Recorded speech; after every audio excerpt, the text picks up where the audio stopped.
nós estaremos expondo mais um tema, e esse tema está contido no livro Pão Nosso, do nosso querido orientador espiritual Emmanuel, que através da mediunidade de Chico Xavier nos trouxe lições maravilhosas, não é? Uma filosofia profunda de vida. Então nós que estudamos há vários anos essas coleções de livros do Espírito Emmanuel, a gente aprende muito, porque fundamentalmente essas lições estão embasadas nos ensinamentos de Jesus que estão nos Evangelhos, não é? Esses ensinamentos que todas as igrejas cristãs expõem, mas que nessas coleções do Espírito Emmanuel, ele nos traz aqui explicações das passagens evangélicas à luz do Espiritismo, com explicação espírita, não é? Que nos dá assim uma abertura bem maior para que nós entendamos a vida como um todo. Então, na lição de hoje, nós vamos falar o tema, o não e a luta. Esse título que Emmanuel escolheu, ele está fundamentado no Evangelho de Mateus, capítulo 5, versículo 37, quando Jesus nos diz: mas seja o vosso falar sim, sim, não, não. Essa lição, ela vem nos dizer, vem nos instruir para a questão da delicadeza que nós temos no relacionamento com os nossos semelhantes. Porque muitas vezes a gente confunde as coisas. Às vezes a gente pensa que dizer não para uma pessoa, você está fugindo de alguma responsabilidade, ou não querendo ajudar, ou virando as costas para as pessoas. Então nós temos que entender esta lição. Seja o seu dizer sim, sim, não, não.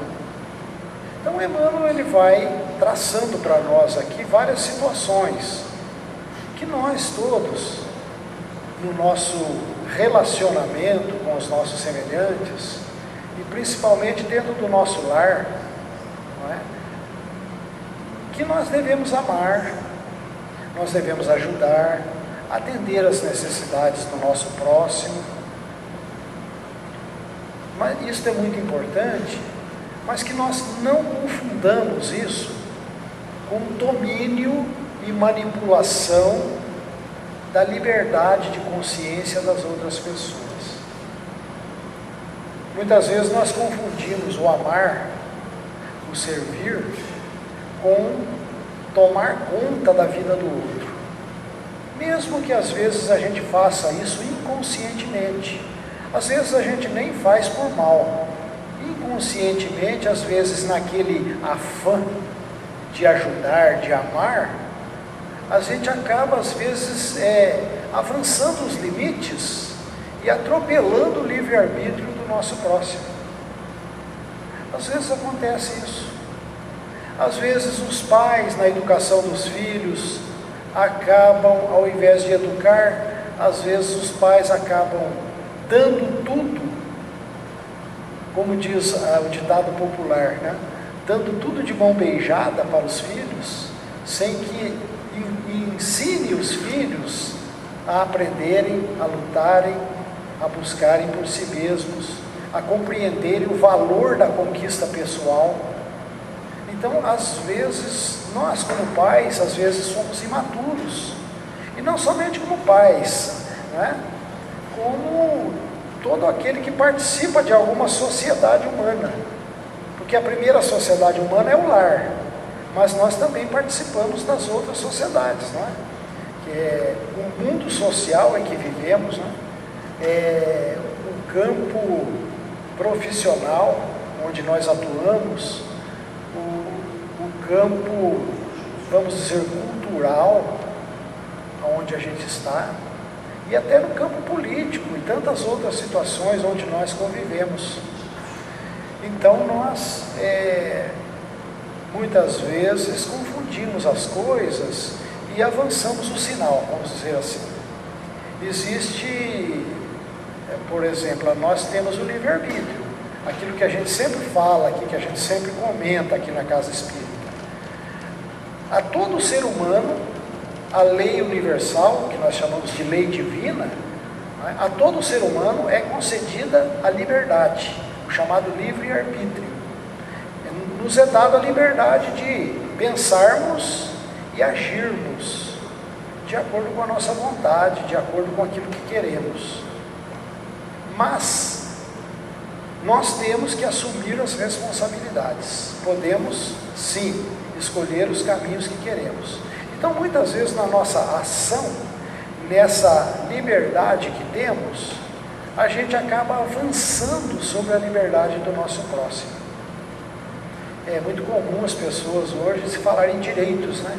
Direitos humanos, principalmente nos litígios, nas discussões, nas contendas. Nós falamos aqui a semana passada, nós falamos aqui sobre evitar contender, evitar as contendas, quer dizer, as discussões que muitas vezes não levam a nada. Então, às vezes, nas discussões, nós queremos avançar os limites, dos nossos direitos, sem considerar muitas vezes os nossos deveres. A palavra sim, quando a gente concede tudo, se cede a tudo, pode ser muito agradável. As pessoas nos pedirem alguma coisa e às vezes aquilo não seria bom. Não seria bom. É o caso dos nossos filhos. Às vezes os nossos filhos pedem alguma coisa e na imaturidade deles a gente sabe que não vai fazer bem. Mas às vezes os pais acabam dizendo sim. Dizendo sim. E às vezes os filhos se perdem pela facilidade do sim. Então o sim pode ser muitas vezes agradável para as pessoas. Para nós sermos simpáticos às pessoas, a gente nunca diz não, a gente está sempre dizendo sim. Mas o sim, às vezes ele não é construtivo. Às vezes ele vai colaborar para as coisas não darem certo. Aqueles que já estão mais amadurecidos, têm mais experiências diante da vida, têm muitas vezes a condição de dizer não. O não, às vezes, é mais construtivo do que o sim. Essa passagem evangélica aí que Jesus dizia, seja o teu dizer sim, sim, não e não. Porque aquele que tem já mais experiência, mais maturidade de vida, pode dizer esse não. O sim, diz Emmanuel, o sim, ele pode ser pronunciado, mas sem incenso bajulatório. Às vezes acontece muito isso aqui, a bajulação, você diz sim para bajular, para agradar alguém, não é? Mas o não, quando você disser não, ele deve ser dito sem aspereza, sem grosseria. Diz Emmanuel que a questão é o nosso linguajar, vamos dizer assim, a nossa maneira de se expressar, não é? Muitas vezes é preciso contrariar as pessoas para que o auxílio legítimo não se perca. A negativa salutar jamais perturba. O importante é o tom, a posição, a maneira de nós falarmos com as pessoas. Então, quantas vezes, delicadamente, nós podemos negar alguma coisa, e na hora, a pessoa pode até ficar cabisbaixa com a gente, indiferente, não é? Mas no futuro, no desenrolar dos acontecimentos, as pessoas podem ver que aquele não foi muito importante. A respeito disso, tem até uma mensagem tem uma mensagem que circula aqui na Casa Espírita e está também aí nos sites espíritas, que tem como título Deus disse não. Deus disse não, porque normalmente nas nossas orações, nas nossas preces, geralmente 90% nós desenrolamos ali um petitório. Nós pedimos as coisas a Deus. Não é errado, porque o próprio Mestre Jesus disse, né? Inclusive foi a palestra de quinta-feira com a Sandra: o pedi e obtereis, né? Batei e abrir-se-vos-á, buscai e achareis, que é tema do livro do professor Boberg, né? Então, é normal a gente pedir, mas essa mensagem que circula aqui, que tem na Casa Espírita, Deus disse não, essa mensagem tem várias citações que nos mostram os vários tipos de pedidos que nós fazemos a Deus. É interessante isso daí, até eu procurei para trazer aqui e não achei no momento, assim na correria, eu não trouxe para a gente falar algumas coisas aqui. Mas quantas vezes a gente pede as coisas a Deus e a gente insiste, né? A gente pede e a gente às vezes fica até meio descontente com Deus, né? Às vezes não acontece nada, você está pedindo aquilo e a gente não consegue. Puxa, mas eu tenho pedido tanto para Deus, me dá, mas não. E aí então, é que Deus aqui no caso, não é um ser humano, né? A gente sabe que Deus não é um homem que está lá no céu. Aquilo que a gente chama de Deus é a inteligência suprema, a causa primeira de todas as coisas, que rege todo o universo. É uma consciência universal que está ciente, perfeitamente ciente, de tudo que se passa no nosso mundo íntimo, na nossa consciência íntima. Essa inteligência universal, ela está predisposta a nos impulsionar ao progresso, né? Como o Boberg colocou no seu livro: peça e receba, o universo conspira a seu favor. Esse conspira a seu favor, as leis estão a nosso favor. Quantas vezes a gente pede coisas que a gente não teria condições de administrar aquilo que a gente pede? É aquele exemplo que nós demos agora há pouco. Uma criança pede alguma coisa que, se nós dermos, seria perigoso para a criança. Então, quantas vezes, como o universo é inteligente e sabe dos nossos propósitos íntimos, muitas vezes é uma bênção a gente não conseguir, ou pelo menos naquele momento, a gente não conseguir aquilo que a gente tem pedido através das preces. Aí entra a necessidade da espera, não é? Tem até uma frase que nós repetimos muito na nossa mente, até o Boberg fala muito dessa frase, né? Espera com confiança, não é? Porque o céu te socorrerá por meios que desconheces. A frase diz o seguinte: alegra-te e espera com confiança, pois o céu te socorrerá por meios que desconheces. O que quer dizer isso? Nós temos na nossa vida os tempos necessários de maturação das coisas, dos acontecimentos. Diante da lei do universo, nada acontece atropeladamente. Tudo tem um tempo. Tudo tem que ser cultivado, tem que ser trabalhado. Então, esse pedir e obter, é necessário que a gente peça, mas não de forma indolente, de forma de braços cruzados, pedindo que caia de graça do céu. A gente deve pedir sim, mas pedir trabalhando naquele sentido, se esforçando ao máximo que estiver ao nosso alcance, para que a gente possa então ter o merecimento. Porque para pedir, a gente tem que saber pedir e merecer. Então a gente tem que trabalhar esforçar-se no limite da nossa possibilidade, porque nessa mesma medida, nessa mesma proporção, nós vamos gradativamente recebendo esses amparos que nós necessitamos. Então, esse alegra-te, espera com confiança, não é? E em física quântica isso quer dizer colapsar.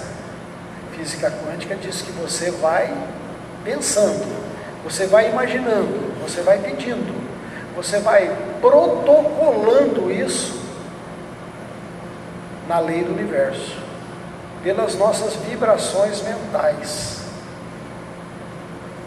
Tudo que se passa no íntimo das nossas consciências, tudo que nós elaboramos no profundo do nosso eu, isso se repercute na lei do universo, através de ondas mentais, de frequências. É como o nosso cérebro físico. Nós sabemos que o nosso cérebro físico tem um emaranhado de moléculas, de células, né? Onde acontecem as chamadas sinapses, os canais em que o cérebro vai procurando os canais para a memória, para o aprendizado, para tantas coisas, não é? Fazendo uma analogia, uma comparação com a lei universal, é da mesma forma. A lei do universo é como se fosse também um grande cérebro que existem os caminhos. Então, quando nós estamos desejando as coisas, pedindo as coisas e trabalhando para obter isso, isso vai se perpetuando, isso vai se refletindo na lei do universo. E aí é aquela palavra, espera com confiança, porque quem procura, acha. Tem até um ditado popular, né? Não tem um ditado popular? Quem procura, acha. E, inclusive, esse ditado popular, ele é muito dito com relação às coisas infelizes que acontecem com as pessoas, né? A gente tem essa mania de dizer, fulano morreu de overdose, vamos supor, um exemplo. A gente fala, ele procurou e achou, né? Porque quem procura, acha. A gente não fala assim? Mas a gente fala isso de uma maneira assim, jocosa, vamos dizer, de desmoralizar a pessoa.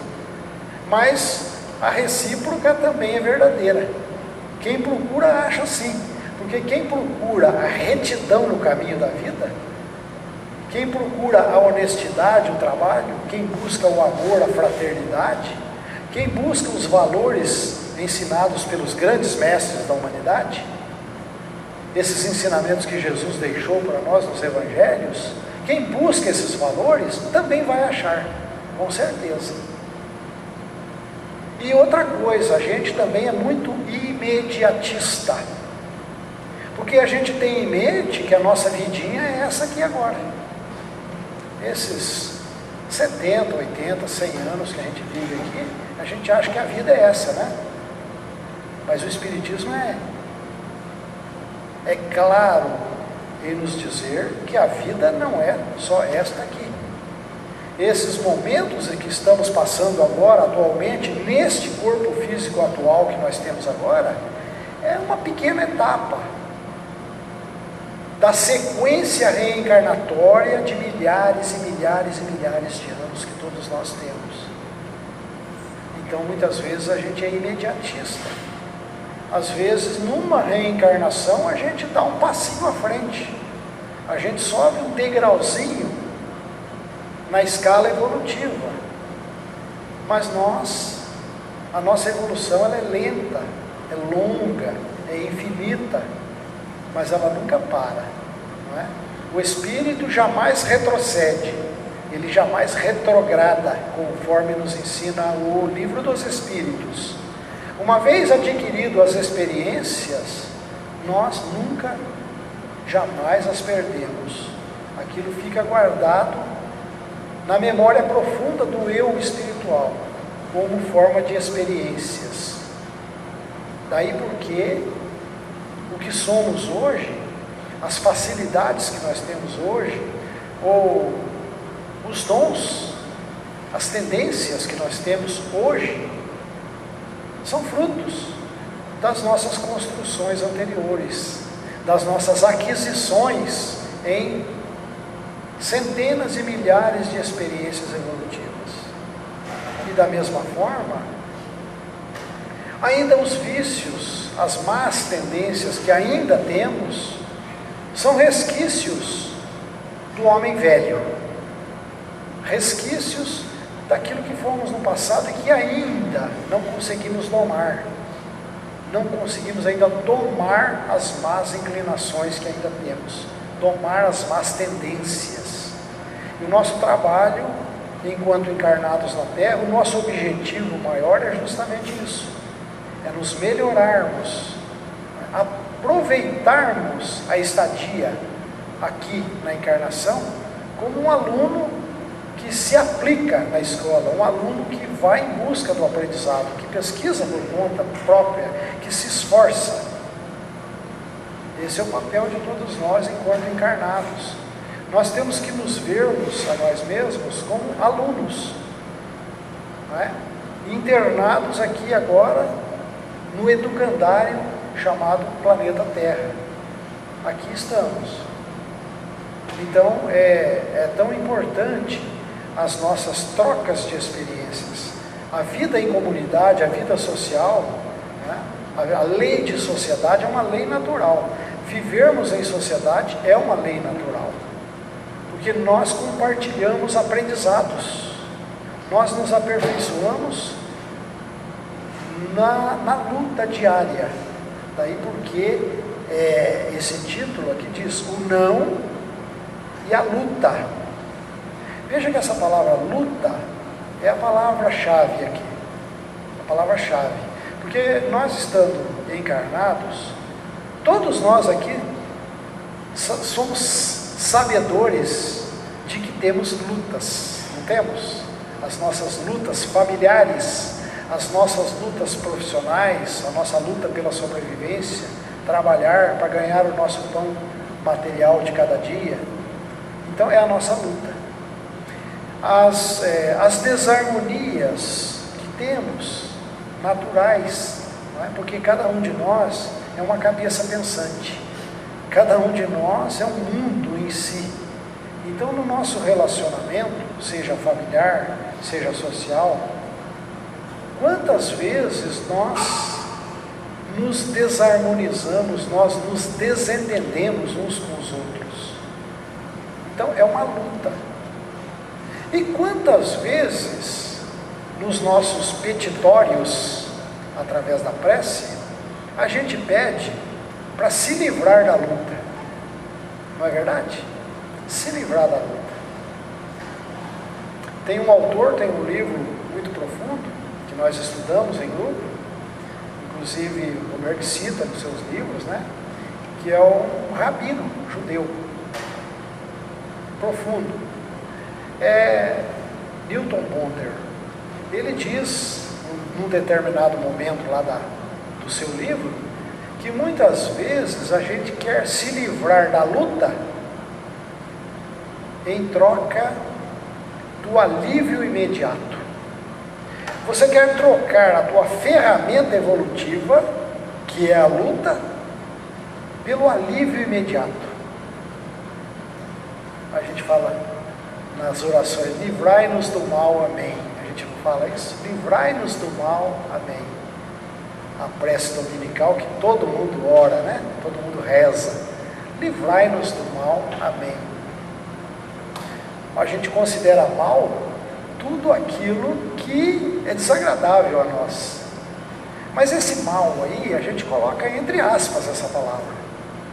Aquilo que a gente considera mal é um bem mal interpretado. A gente não entende o que quer dizer esse mal, por isso que a gente coloca entre aspas. Porque se realmente existe um mal, ele é consequência da nossa ignorância. É por não termos experiência de vida ainda, por escolhermos caminhos errados na vida, é que acontece o mal. Mas no desdobramento do mal, a gente já falou isso aqui muitas vezes, tem a maldade, que o Espírito Emmanuel nos fala isso. O mal acontece pela nossa ignorância, pela nossa inexperiência. Mas a maldade é filha do cálculo. Quando a gente calcula, a gente arquiteta planos diabólicos para derrubar o outro, para levar vantagem em tudo, para passar por cima do outro e dar um jeitinho de se dar bem na vida. Se dar bem também é entre aspas, não é? Então o mal que nos acontece é resultado da nossa inexperiência de vida, da nossa imaturidade de vida. Mas esse mal, se nós encararmos esse mal como ferramenta evolutiva, algo que tem que fazer com que a gente desenvolva o nosso intelecto, é uma ferramenta evolutiva, porque do mal a gente tira experiências, a gente aprende tanto com os erros quanto com os acertos. Tudo é lição de vida. Então, quando a gente está passando aí os apertos da vida, e todos nós temos isso, sejam apertos de todo tipo, de todas as categorias, cada um tem o seu e sabe, cada um sabe da sua, dos seus apertos, a gente ora ao Pai, né? A gente ora ao Pai: Pai, livrai-nos dessa situação, livrai-nos do mal.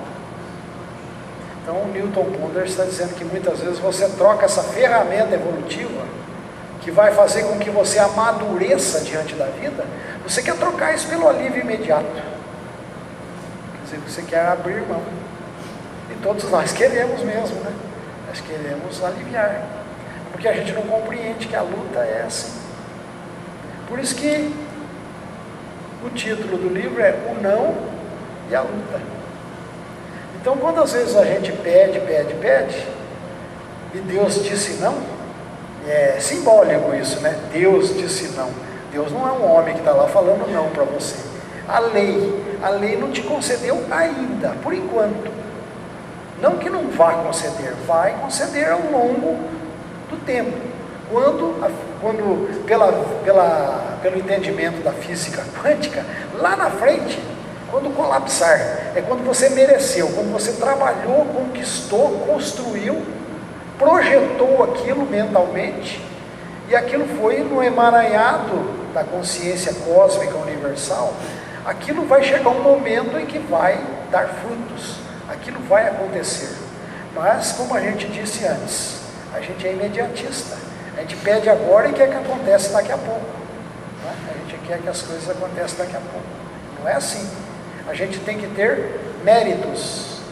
A palavra-chave é mérito, né? A lei do universo vai nos conceder, sim, mas temos que ter méritos para isso. Busca e acharás, né? Todo aquele, diz as letras evangélicas, Jesus disse: todo aquele que perseverar até o fim será salvo. Quer dizer, ninguém vai se salvar porque nós não estamos perdidos, não é? Mas todo aquele que perseverar na luta, todo aquele que for resiliente, aquele que se esforçar, ele se auto-iluminará. Ele buscará a sua autoeducação, a sua iluminação de consciência para compreender melhor o que a lei do universo nos pede, o que a lei do universo espera de nós, o nosso progresso, a nossa evolução. Então, essa é a mensagem que o Espírito Emmanuel nos trouxe. E muitas vezes o nosso não pode soar ruim para as pessoas, mas as nossas maneiras dizem mais do que as palavras. Nosso exemplo no trato com o nosso semelhante, ele diz mais, ele tem mais força do que as próprias palavras, não é? Então, que esta lição se some nos nossos conhecimentos, para que essas lições nos ajudem no dia a dia, no nosso relacionamento com os nossos amigos, familiares, com os nossos companheiros de profissão, de religião, de tudo, não é? Muita paz a todos, muito obrigado a todos.